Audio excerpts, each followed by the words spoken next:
Yo, this Sesko, who this?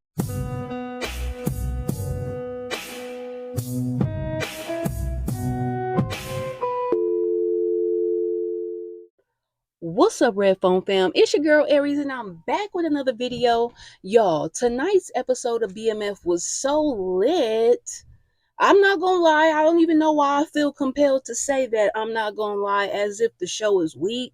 It ain't that. It's just that it just wasn't giving really nothing until tonight. Like, this was an action-packed episode. It was very super good, with gravy on the top of everything, in my opinion. And it was really even better to me when I accepted that the show is a comedy.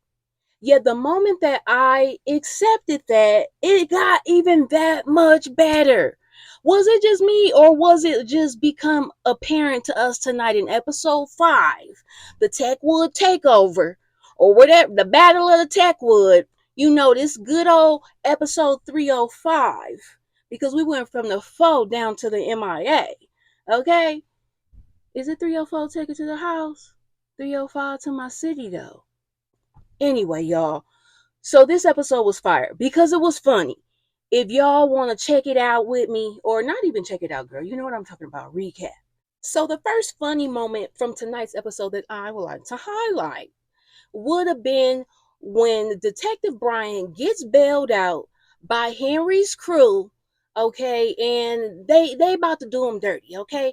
And what I don't understand is why the guy in the back seat, I thought he was gonna stab through the seat. Why did you think he was about to pull your arm around this big old man? That cuz was go easily pull your scrawny ass up on the front seat with him. As soon as I seen the cigarette lighter, I was like, okay, somebody about to get burnt, as a lot of us probably did when we was growing up, messing with that. Messing with that in the car. Your mama done ran in the store, told you to be still, don't touch nothing, don't open the door, don't start the car up, don't roll down the windows. But you messing with that cigarette lighter.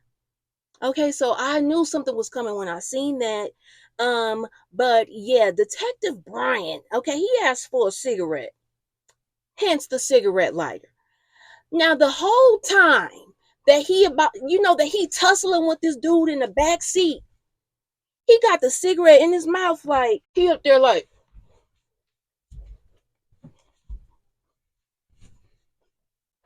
look, he up there like, yeah, Detective Bryant doing every fucking thing in the sit under the sun.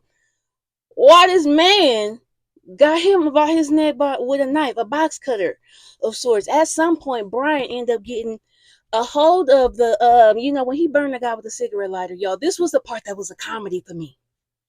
This was the part that was a comedy. I was sitting there on the edge of my seat, though, and I fell out laughing because when I realized, see, now I'm out of breath doing all that tussling. Brian S. was not out of breath, and he had a cigarette in his mouth, child. How? This shit was funny as hell, y'all. That's all I could say. Like, it was just too funny for me. When he tucked and rolled up out the car and the cigarette was still in his mouth and he ran off, I said, Detective Brian, he was really acting his ass off on this episode, though. Put some respect on Married to a Mad Black Woman, Madea. Okay, because that's when I first started disliking you, Detective Brian. I think your name was Charles in that. Because I didn't really, stand to watch it.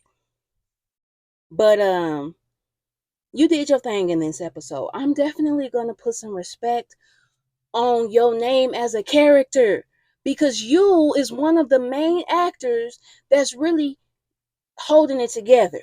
As far as, I don't want to say as far as entertainment, but he really is a good actor, because the way that his facial expressions when Kevin was telling him, about his experience in juvie, now that he has no protection, because yeah, those were Henry's goons that went to go and get Brian. And since he got away, Henry cut the plug on little Kevin's protection. So now the guys that was protecting him was up in there abusing him. Okay? And this was such a heavy moment in the show, but Brian was acting his ass off with his eyes, y'all. Like, he didn't say too much. Like, I was gonna say he didn't say a word, but he didn't say too much, y'all. He was just like, I can't even. I'm not gonna even like disrespect the moment with my little crazy ass portrayal right now, because But Brian really did his thing with that moment alone. I was just like, damn, man, this episode is getting good. Now, the second funniest moment in this episode, y'all, to me, okay, not just me being me.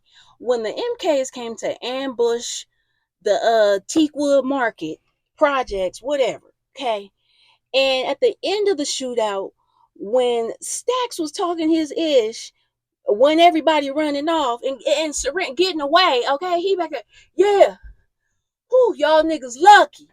Y'all better not come next time. Next time, y'all ain't gonna be leaving out of here. We almost had there, but I held my own.